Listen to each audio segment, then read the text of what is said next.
A massive, massive good morning and welcome to the Cranleigh community. Here we are for our second coffee morning of a topic of 2020. I'm really excited about today's speaker. I'm going to bring him on in a moment. This is George Peterkin from Mind Your Health Limited, all the way from the UK. And he's had to wake up very, very early this morning. He was already conducting parent first aid mental health training yesterday, and he's woken up bright and breezy early this morning to conduct a talk with you all. So I'm just going to wait just a few moments for everyone to join. I do hope everyone is having a wonderful week. Good morning to Carol that's just joined us. Today is obviously World Mental Health Day. Just to give you a little overview of what your children have been doing over this week, and they will continue to do today. So obviously, as our onward journey grows for wellbeing and mental health at Cranleigh, we're very, very proud of this.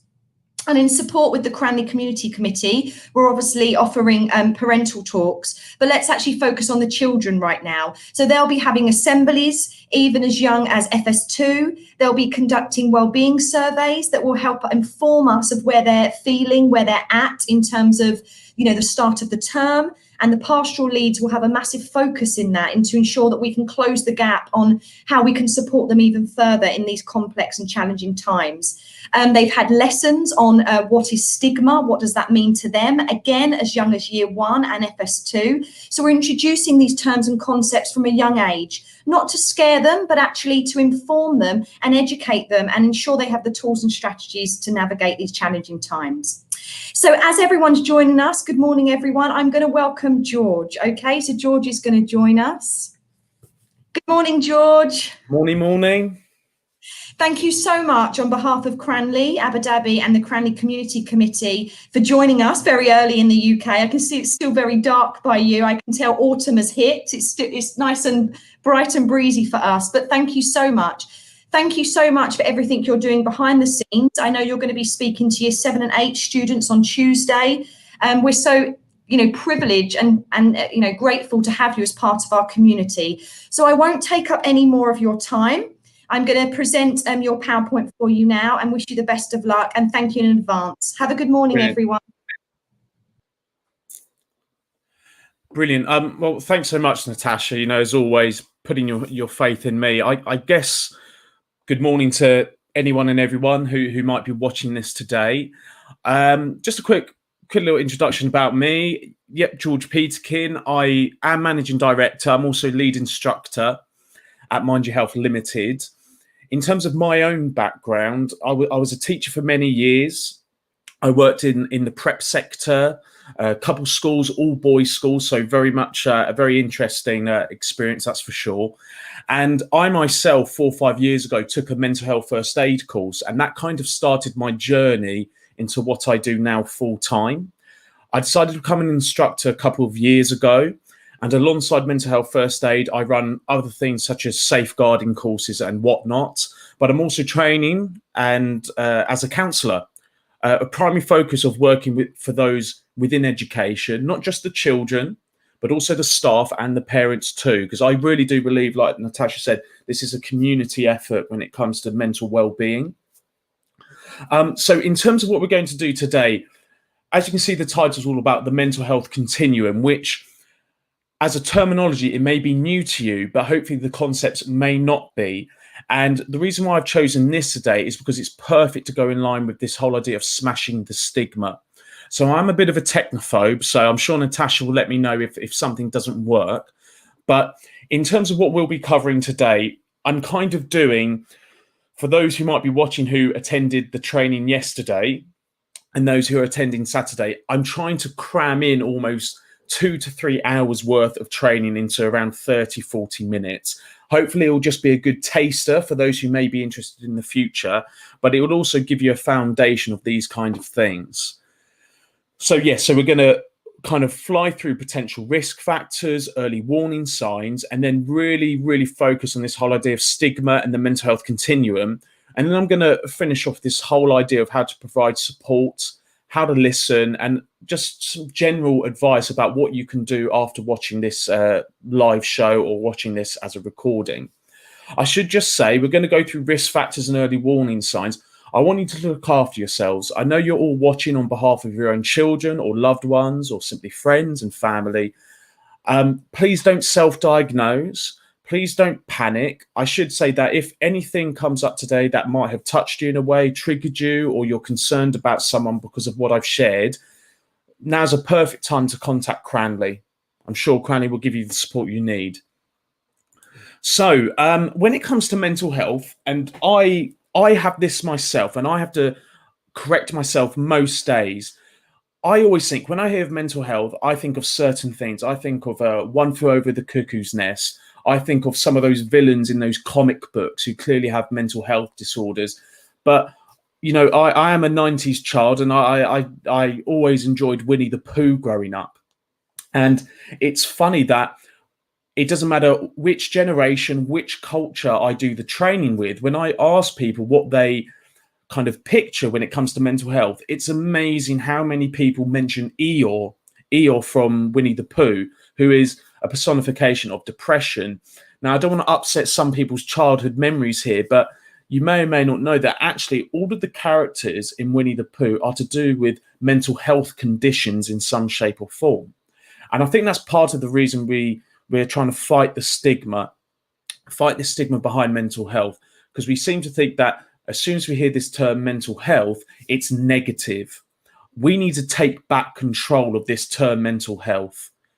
If I said to you that physical health, I have physical health, you wouldn't be thinking I was ill or injured. I didn't have a broken leg. You'd just be thinking, oh, I have physical health. Yet if I said I have mental health, automatically depression, anxiety, I'm hurting myself, I'm hearing voices perhaps, I'm a danger to communities. We need to rip that stigma away from it all. So in terms of risk factors, I kind of put them into 4 categories, okay? Again, please look after yourselves. I really don't want you to start kind of ticking off all these boxes. These are potential risk factors. Nelson Mandela would tick a lot of potential risk factors for poor mental health. If you look at his history, you look at Rosa Parks, phenomenal woman in America. You know, these kind of people tick so many potential risk factors, yet they did not have mental problems. So please don't feel that after today, your child or you yourself has a mental health condition, but it's really good to be aware that these are potential. So in terms of the child, it goes without saying there's certain genetic influences. We discussed it yesterday in particular. A particular mental health condition, psychosis. There's a lot of research going on in regards to links to depression, but we always got to be mindful of this. Things such as low birth rate and birth injury, okay, the trauma of giving birth, it can be linked to poor mental health and mental health conditions. This next one goes without saying. You know, having worked in schools in particular, you look at children who are part of the special education department, you know, who get provided extra lessons. It's more to do with a societal thing. You think about it, if they've got a learning disability, they perhaps will struggle at school if they're not given the support they need.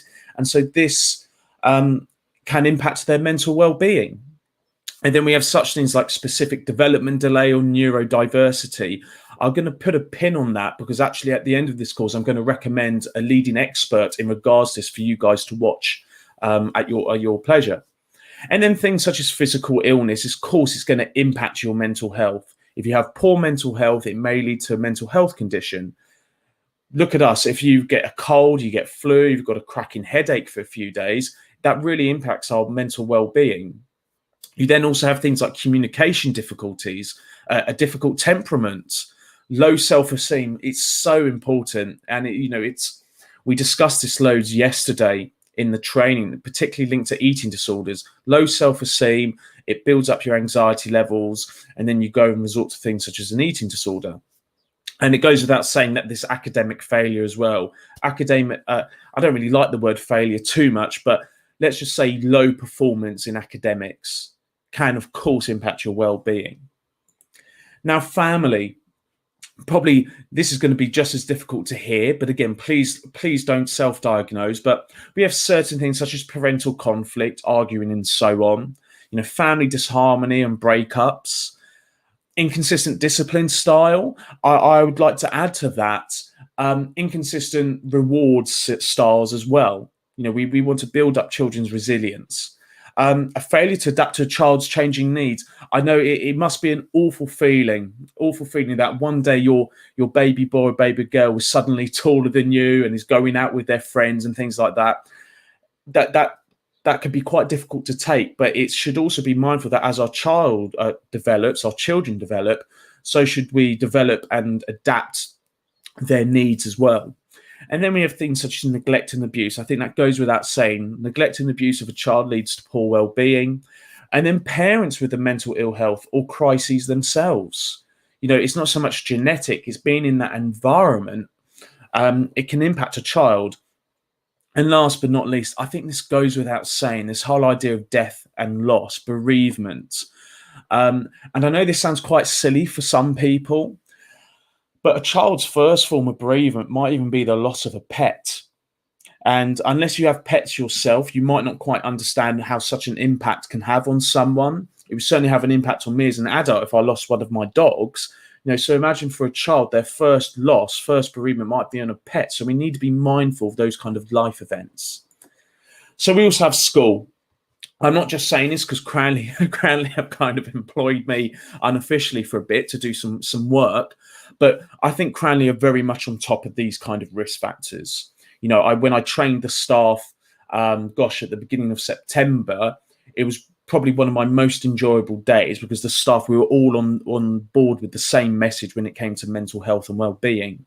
But we have the standard things such as bullying. Bullying goes without saying. Now, look, we have evolved as a society. Bullying is very much 24/7 now because of the use of social media.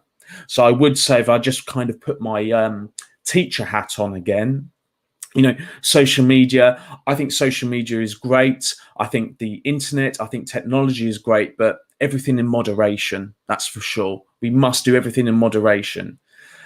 We then have things like discrimination. I mean, you're in Cranleigh Abu Dhabi. It's just a mixture of culture, different heritages and things like that. Sometimes discrimination will happen.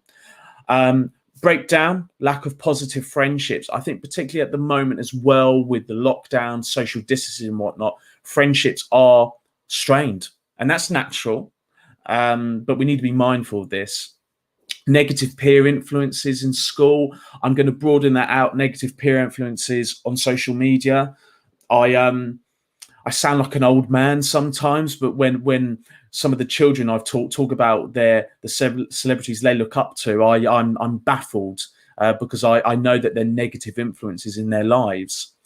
Things such as peer pressure. We've all suffered peer pressure, and last but not least, poor pupil to teacher relationships. And I want to broaden that as well. It's also poor parent to teacher relationships as well. We are a community. We need to work together, speak from the same hymn sheet, if you excuse the expression. But I certainly seem to get the feel that at Cranleigh, it's very much a community effort there. And last but not least, well, there you go, community. So certain risk factors, socioeconomic disadvantage, work stress, unemployment, isn't that quite pertinent right now because of the pandemic? Homelessness, disaster, accidents, war, and I changed it now to other overwhelming events. We're in one of them right now. We have things like discrimination. We've had it in England, in the UK, particularly on the back of Brexit several years ago. You look in America as well, there's a lot of discrimination going on at the moment. And then we have other significant life events. And then things such as just a lack of access to basic services and support services. Okay, we have a legal right to have certain basic needs provided to us. And then last but not least, the minority status. I'm very mindful. I just rifled off this list. Of course, have a read back. But again, please don't start ticking all these lists and think because of that, myself or my child has a mental health condition. I've left one for itself, just by itself, because this is a personal message for me. Another potential risk factor is poor nutrition. I'm not a nutritionist. I'm not, but I don't know about you, but if I eat rubbish, I feel rubbish. I might have that quick sensation when I eat some really unhealthy, high in fat, high in sugar, high in salt food, but actually long term, it has an impact on me. And this quote is very powerful for me, is that the food you eat can either be the safest and most powerful form of medicine or the slowest form of poison. I mean, that's real good imagery. I'm going to put it to you this way. For children, one of the most common issues they have are low self-esteem, high stress levels, and high levels of anxiety. Now, high levels of anxiety is due to stress not being managed. I'm very much simplifying it there. But add to your anxiety levels this, and I read this quote, I cannot remember the book that said it, but they said, processed food and high sugar content does to your anxiety levels what pouring a can of gasoline into an already out of control bonfire would do. You know, and this is a nutritionist, someone who has talked to experts in terms of brain development and whatnot, and it's proven that sugar just ups your anxiety levels to such a high.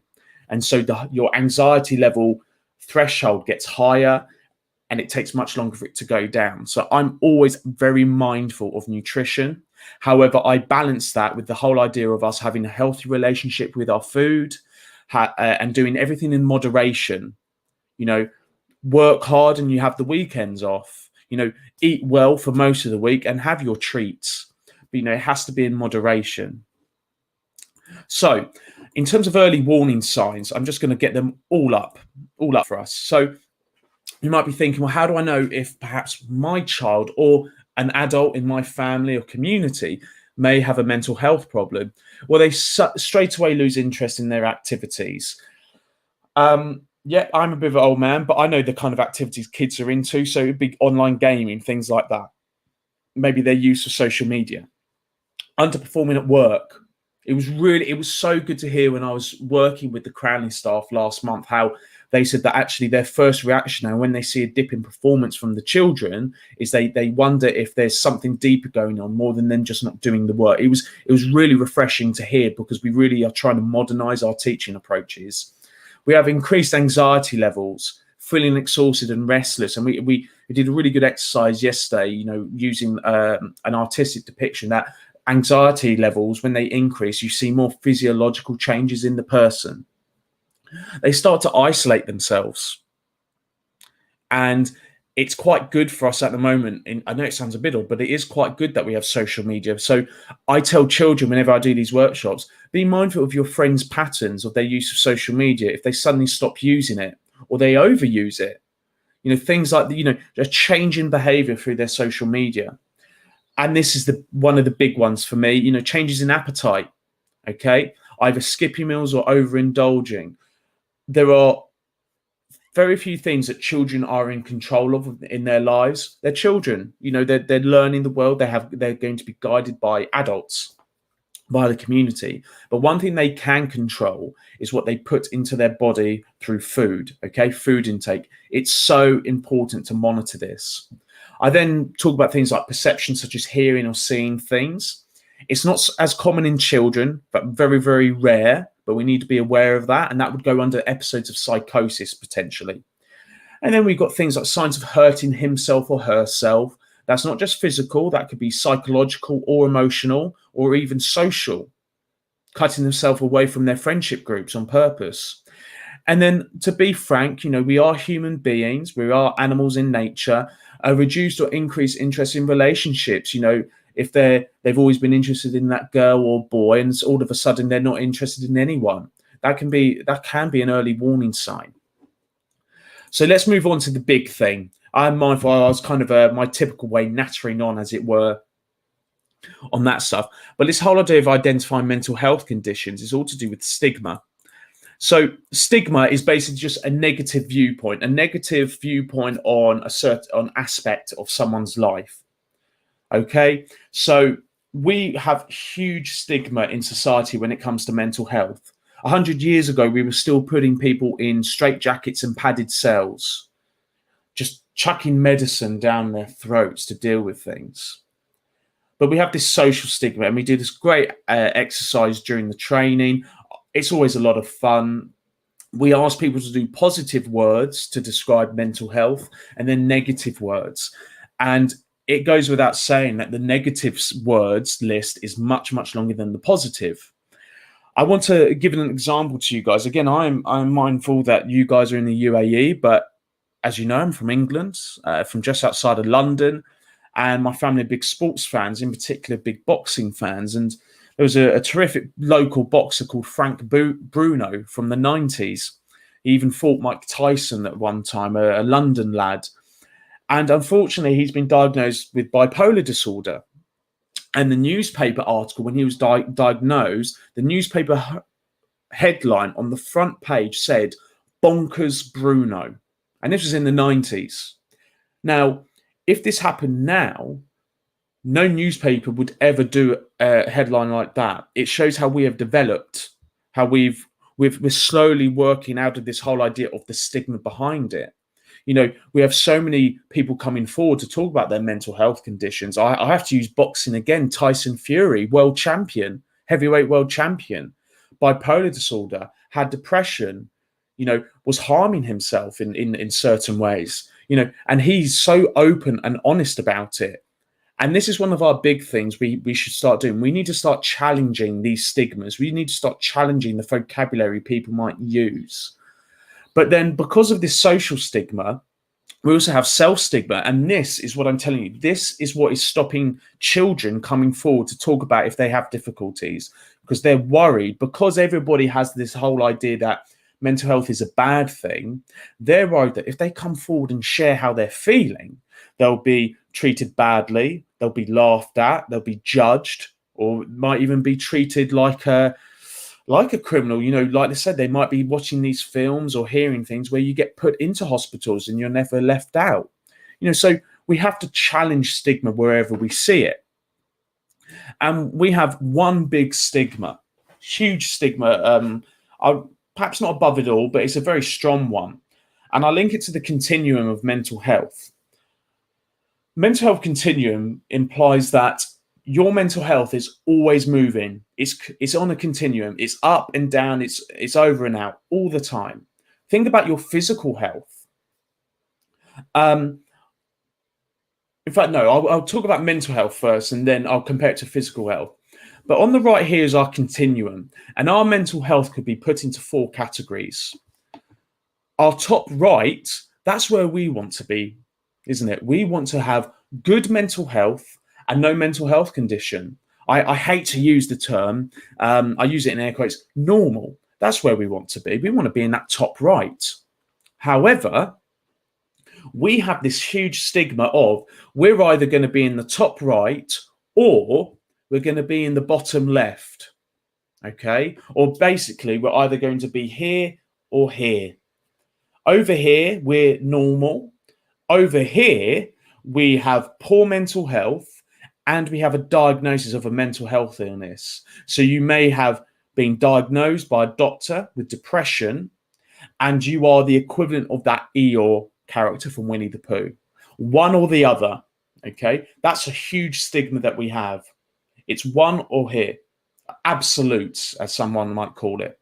However, I want us to look at this and actually understand that it's not just 1 or 2, it's actually 1, 2, 3, or 4. So if we're looking here, we're either in the top right, okay, nice and normal.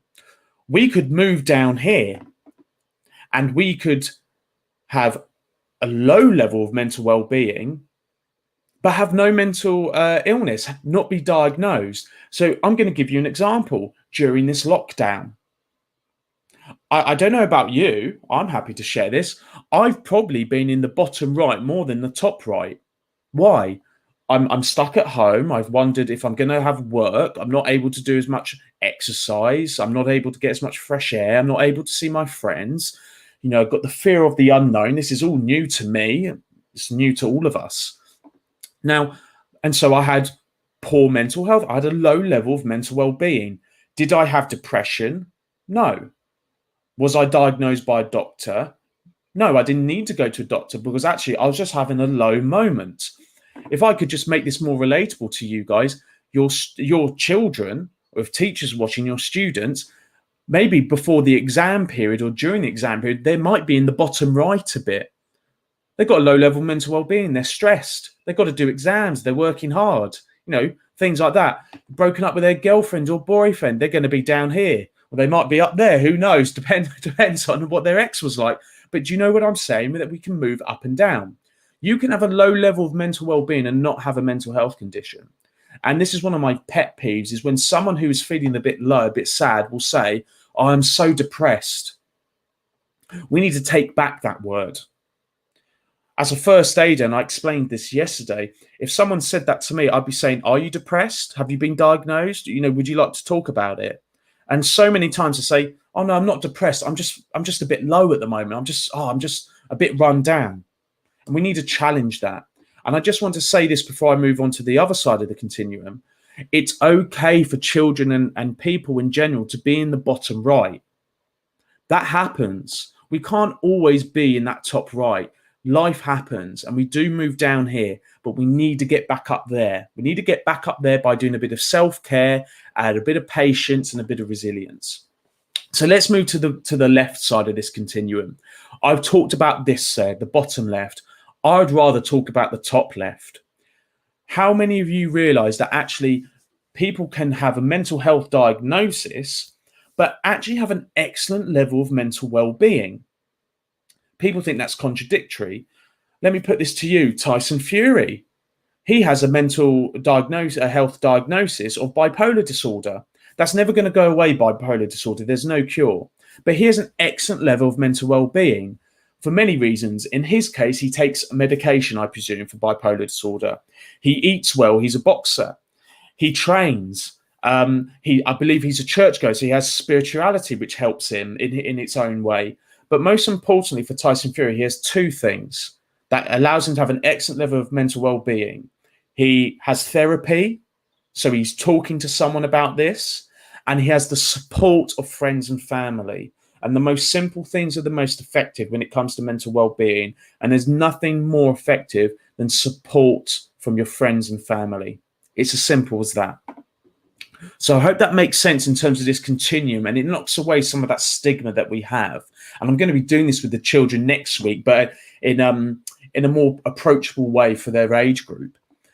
But what I'm going to do now, I'm going to do two case studies with you to prove my point.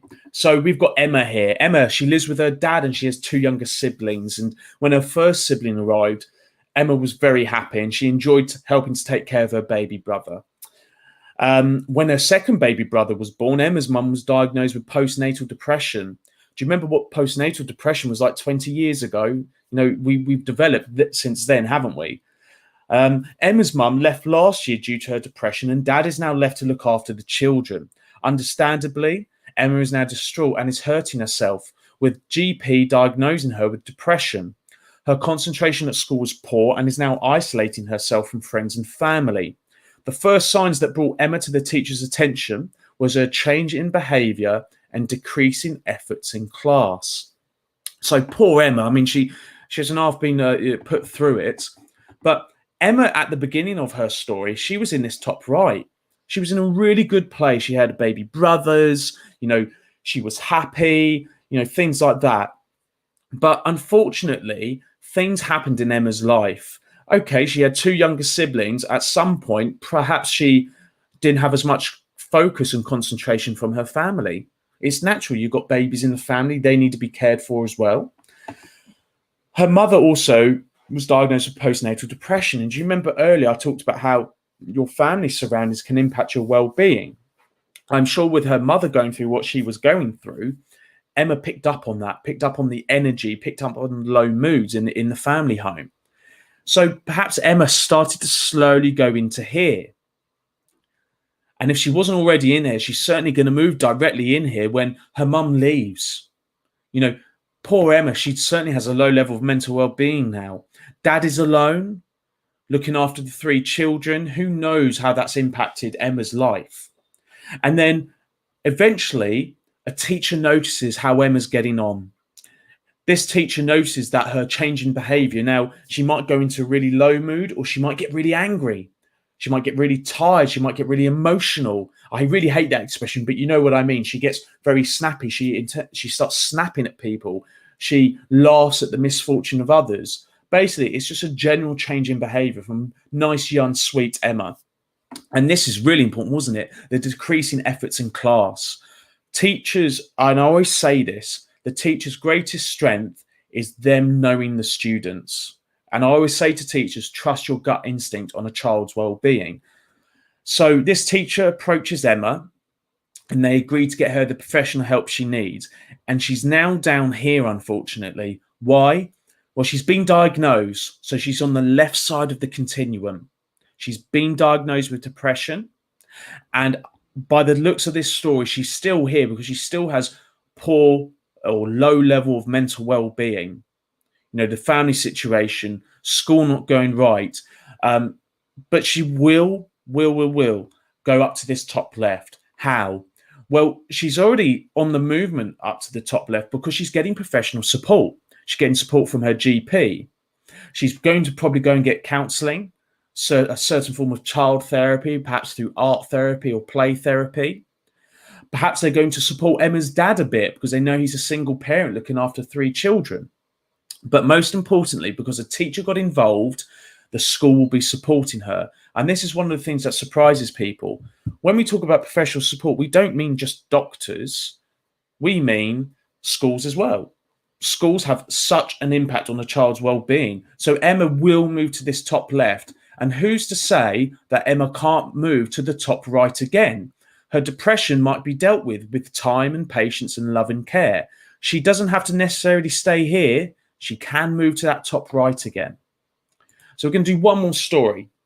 This is a bit more positive, I promise you. So Jack's been diagnosed with an anxiety disorder 2 years ago. He's not been diagnosed with anxiety. He's not anxious. He has an anxiety disorder. We don't equate someone with their mental health disorder. Okay. But at first he struggled naturally with the diagnosis and he felt angry with everyone. He would often stop taking his medication and going to his therapist because he felt weak and hated the thought that might be like this for life. As he has come to terms with his diagnosis, experience has shown Jack that he can work effectively with his psychiatrist and therapist to manage his mental health and make the best use of support when he needs it. At the moment, he's very well and enjoying the challenge of his schoolwork and being part of a local football team. He has created a wellness recovery action plan. In England, it's known as RAP, so he can help himself and so that those close to him know what to do if he is unwell again. For example, his best friend knows to do the slow breathing exercise to help Jack if he has a panic attack. Now, I think this one is again quite close to hearts. I purposely chose one with depression and anxiety because they're more prevalent and common in childhood or in teenagers and adolescents. Now, so where was Jack initially in this story?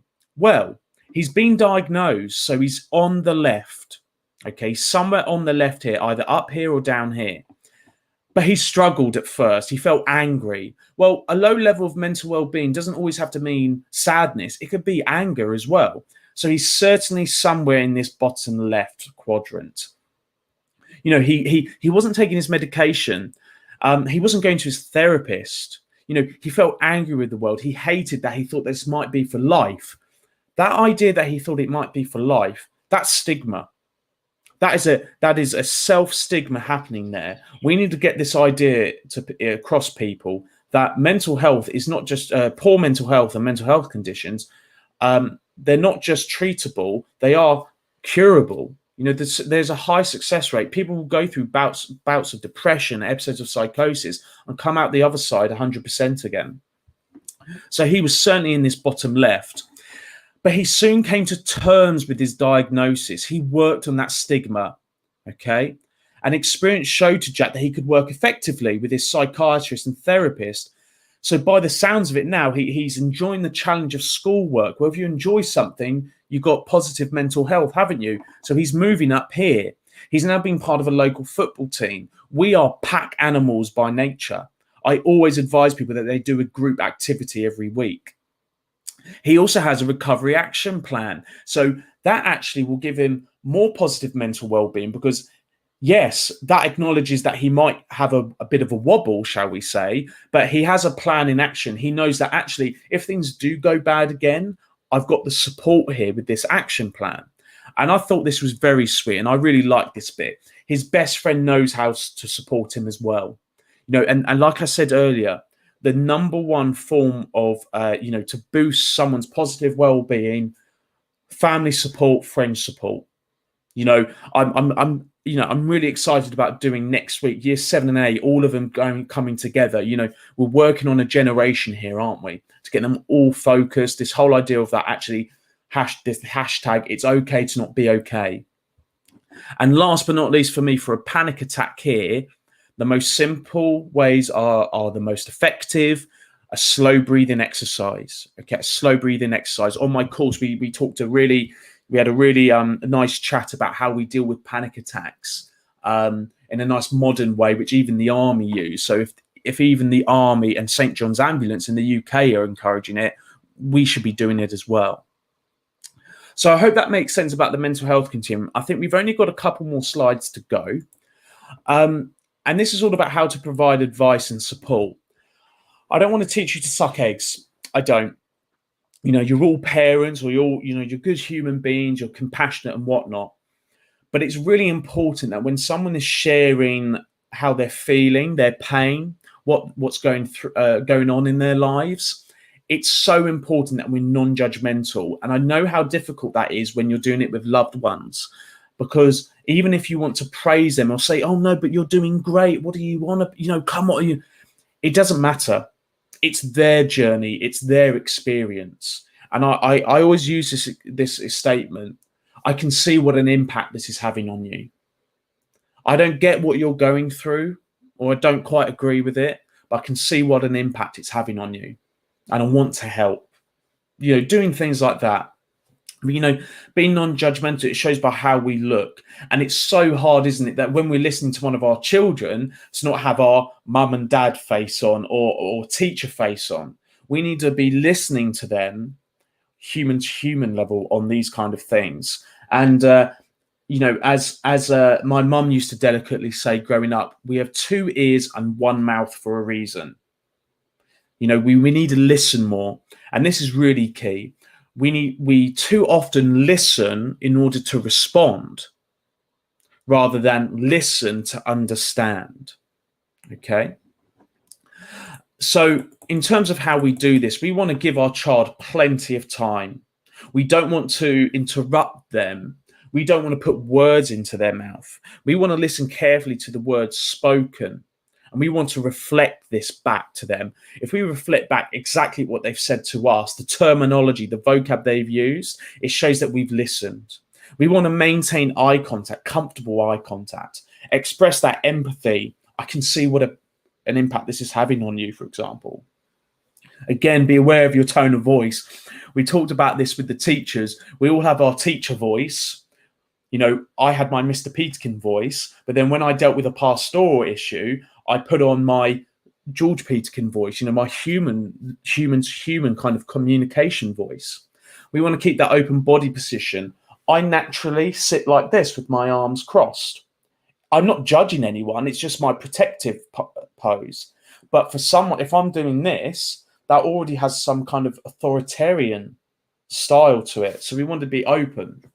And then we want to relay and summarize what our children have told us. We've acknowledged their pain, we've acknowledged their feelings by relaying and summarizing it back. So I'm going to give you some tips now. Again, I hope not to be presumptuous here, but these are some of my tips when it comes to communicating with our children. I'm talking both as a teacher, as a mental health first aider, and as a counsellor and a trainee counsellor as well, and particularly working with children. We don't need to sit there one-to-one with them. I'm a firm believer that actually a really good way for us to have conversations is over an activity. I remember once, quite fondly, I was having some difficulty, shall we say, as a teacher. I wasn't quite getting things right. I was young teacher in my first year, and a senior teacher said, George, how about we go for a cup of tea, or how about we go for a walk around the school grounds, beautiful sports fields. And it was a really good way for us to have that conversation. It really helped. It didn't feel like I was getting told off. I wasn't. I was being guided. I was being mentored. And it was an opportunity for us to just have a conversation in a really nice way. So use game boards, colouring in. I know it's difficult now to go for a walk. I took one of my friends a few weeks ago, just before the lockdown got a bit stricter. We went to the golf range. I'm not a very good golfer, but it was a nice way for us to have the conversation, the serious conversation, but in a really at ease way. Separate the person from their actions. Okay, this is a difficult one. If your kid does something stupid, we naturally say, "Oh, you stupid child! Oh, you silly boy." We do this in schools as well. We want to separate the action from the person. George, what you did there was really silly. What you did there was really dangerous. Instead of me saying, you silly boy, what you did was really, really silly there. And I link this to this whole idea of mental health conditions. Tyson Fury has bipolar disorder. He's not bipolar. A child may have anorexia. They're not anorexic. We don't define a person by their mental health condition or solely by their actions. We want to separate these things. So, sorry, if I may add to that. So I said that earlier, I'm depressed. No, you're not. If you've been diagnosed, no, you're not depressed. You've been diagnosed with depression. Let's separate that from you. Yes, it is part of your life, but there's so much more to you. So much more to you. This whole idea of us and we, not I and me. We talked about this yesterday. George, I'm so glad that you shared with me your struggles in life. I'm so appreciative of that. How about we go talk to Natasha? How would you feel if we went and called up Samaritans? How do you feel if we went on the internet and we looked at some support networks we can go to? We want to make this a together thing, okay? They're alone in their mind, in their hearts. We want to show that they're not alone, actually, when it comes to giving them the support they need. As I said earlier, 2 ears, 1 mouth, say less and listen more. Give that opportunity now for the child, rightly so. Children, for the most part, they listen to the adults. We know more, we're more experienced. But in these pastoral therapeutic situations, when it comes to mental well-being, this is their opportunity. This is their forum for them to speak. And this is the whole idea as well. We want to focus on the emotions behind their actions rather than the actions themselves. Behavior is because of emotion. Children very much will have the red mist moments at time where they do something which is stupid, which is silly. That's emotion fueling it. And what I'll say to you is this: if they have a certain reaction, they have a certain reaction to certain things, I want you to reflect after this and think, is it a one-time thing or is there a pattern here? Does my child always react this way due to this certain stress factor? And then have that interaction, have a chat with them, go in depth with it, contact the school, see if there's a regular occurrence, within the classroom dynamic. So certainly my last slide, these are my next steps for you. I want to advise, and some of them are a little cheeky. I do apologize. Because of the pandemic, there's a lot of training now being done online. And so I suggest you go on something like Eventbrite. There's loads of courses on there. Lots of like 1 hour, 2 hour workshops and things. I'm slightly obsessed at the moment with TED Talks. I think they're absolutely terrific. I suggest you go on YouTube and look at TED Talks there. But don't just look at like kind of negative, let's say, topics in regards to mental health. Let's look at positives. Let's focus on the positive things we can do working on our well-being. I also want to recommend this man. I mentioned earlier about like neurobiology risk factors. His name is Andrew Curran.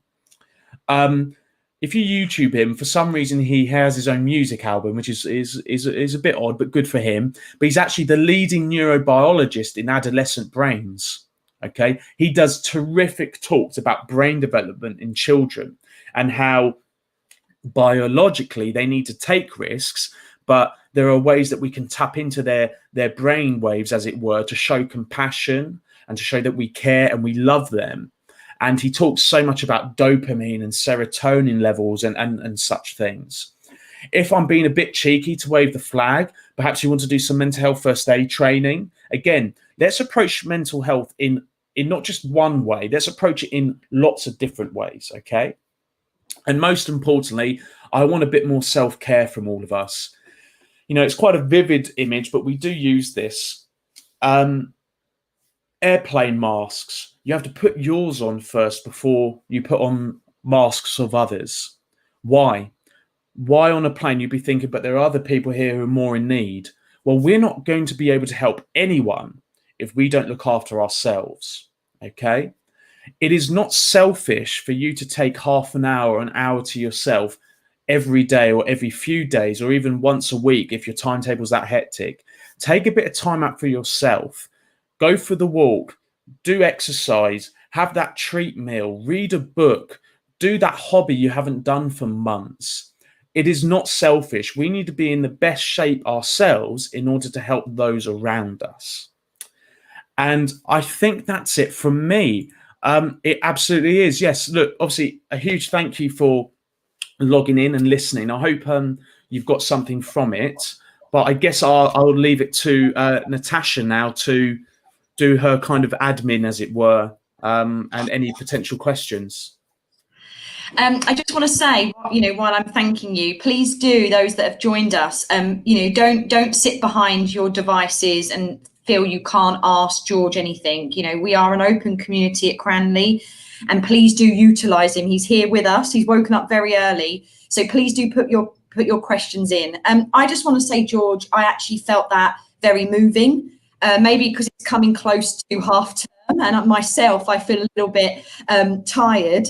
But actually, when you said about going to do something for yourself, I know it sounds, I went to get my hair cut last night that I haven't done since lockdown, and it truly revitalised me in the sense of my inner well-being and mental health. So I definitely felt I was pushed up on that continuum. Thank you so much. I mean, pleasure. I say day in, day out, you know, we're in contact nearly every day. And what you're doing to support me, to support the community, I'm so eternally grateful. You spoke with such ease, with such commitment. You're obviously very educated in what you do, and that's why we're linking with you. But I felt reassured as a parent myself. I really, really did. The tips were manageable, they were achievable for us all. So we do have some questions for you. And before we do ask these questions, I ask for everyone that's listening to understand that we do want a positive spin on this. It can be. We are smashing the stigma as a community. But I also want to say that we're all going through a lot as a community, and we all actually really don't know necessarily what's behind these devices, what's behind closed doors. And we are living in a community that is beautiful all around us, and we are very fortunate. But what I ask is for us to all to be kind, and for some of these questions and some of these things that George is going to be speaking about, you know, to, like I said, to remove that judgment and to think before we speak. So I have got some questions for you, George. Sure. Obviously, that was a lot of information to take in. And we're going to provide this as a recording to some of our parents, which is great, those that are working at the moment. But could you summarise and give me your top 3 tips for parents? Oh, blimey. Blimey. Oh, God, let's keep it simple. A healthy relationship with food. Healthy relationship with food. Lots of sleep. Oh, blimey. Be the example.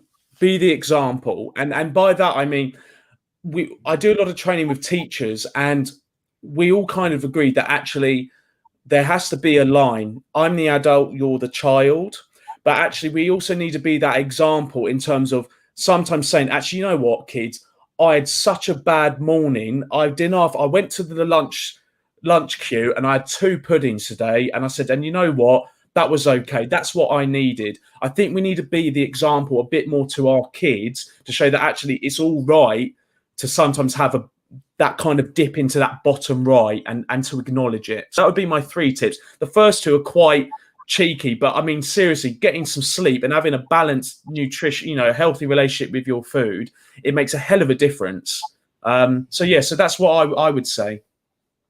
And I think adding on to that, what's so powerful is with 40 of our parents doing first aid mental health training with you over the next week and a half, it shows that we are taking ownership as community members, as mums, dads, aunts, uncles, and like you said, that's the start. Thank you so much. In terms of we say kids these days, I watched a really good talk on YouTube about that, but someone's asked, obviously kids these days are very introverted. Obviously this is quite generic, but this is someone personally. They're quite introverted and sometimes they stay in their rooms for a long time, and not just for studying. When they're asked if everything is okay, they seem perfectly okay in themselves, visually, but how can we help as parents without seeming too overwhelming or overbearing? Yeah, we discussed this yesterday, and it's really it is fun enough. I spoke about it with my dad last night, and it's just, look, I will say this, we have one difficulty, and I don't want to moan and gripe, but when we had games consoles growing up, they were in the family room, and things like that. Whereas now, every kid has a TV, they have a phone, they have their games consoles, they have their computers in their rooms. I'm not having a gripe there. They have everything within distance. Children are hooked on this stuff, so naturally they're not going to leave their room. What I would say, it's not a generational thing. We always, all of us as children growing up, we always had that line, didn't we?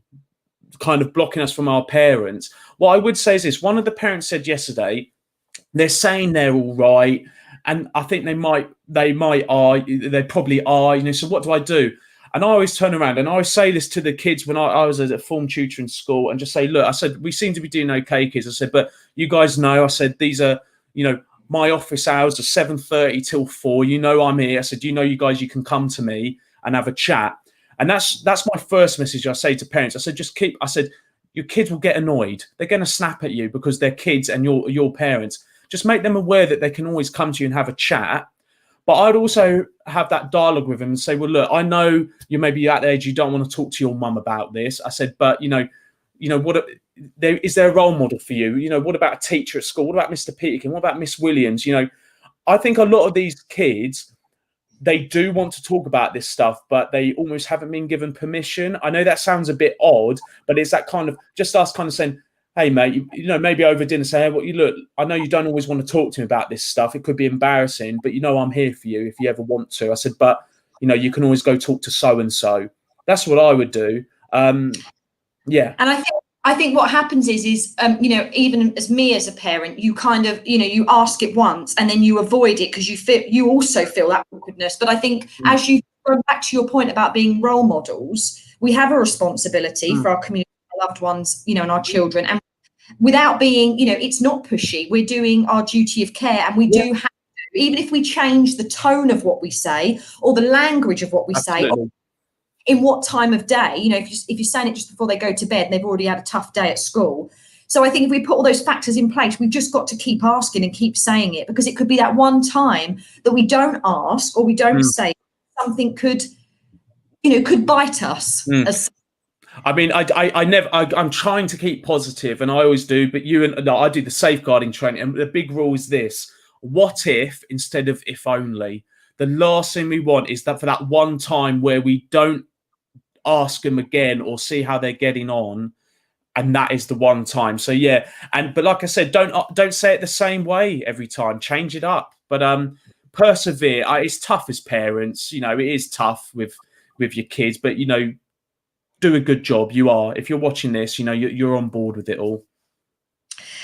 We've got one here, obviously, that's not necessarily sensitive, but it's more personal, and that's why I say, as a community, respecting everyone's struggles, whether we know them or not. If someone's having a bad day, we don't actually know the true picture, and unless we start to talk as a community, or find, as you said, those support networks, it's very hard. So we've got one here from our community member. My daughter has anorexia, and while she is receiving excellent support and therapy, I also worry about her younger brother, who is witnessing struggles and the changing dynamics in the family.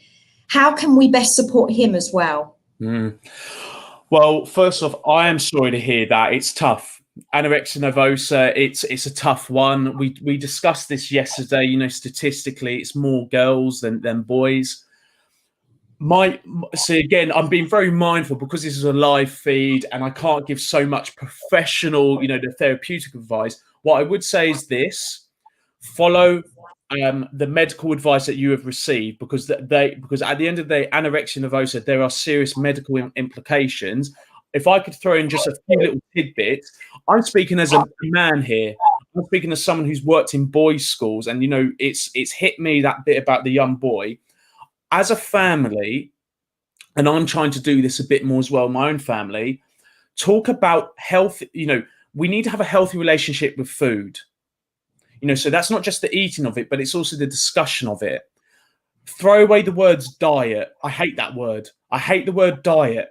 Start using words like nutrition. Start using words like health. And I would say about the young man as well, look, social media is fueling eating disorders at the moment. It's the illogical nature. It's, you know, we do loads of education with young men and women about these so-called fitness models and celebrities, and you know, how they look the way that they look. And so I would go about it that way. I would keep tabs on it. I wouldn't go overboard with the young man. You know, keep tabs on his eating patterns. But again, we can be the example. When you're at dinner time, you know, you can talk about the food. Enjoy your food. You know, like I said, we need to stop feeling guilty about this stuff. But you know, I really feel for this. You know, I really appreciate actually this parent putting that forward. What I would say is that good for you to keep tabs on the young man. But let's be the example. You know, let's be positive in terms of relationships with food. But what I would say when it comes to the son, you know, what are the signs and symptoms of a potential eating disorder? It's their vocabulary, how they behave around dinner time and things like that. What is their relationship when it comes to the social aspects of eating food? But just keep tabs on it for now. And just kind of stretching out that question, because I think the main bit of that question was about the sibling. So obviously, so if you've got the young man or the young lady who's struggling with that, what about the siblings' reaction to that? How do you also support the sibling in the family? Yeah. So I would again, this is entirely down to the parents. Like I said, I would normalize the conversation. We're talking about stigma, right? We need to normalize this conversation, and we need to talk about how anorexia nervosa actually, it's got nothing to do with the food. You know, you let the experts. I would be explaining to the sibling that actually the reason why their older sister's perhaps having these struggles is actually it's down to some emotional imbalance. There's something going on in their life, so they're using food. So actually, son, you know, I want you to be aware of that actually it's not to do with your older sister's food intake. It's actually to do that she's got a low level of mental well-being right now, and we've got to really focus on keeping mentally healthy so you don't go and start resorting to that in the future. So I would normalize that conversation. It's not taboo. You know, it's not taboo.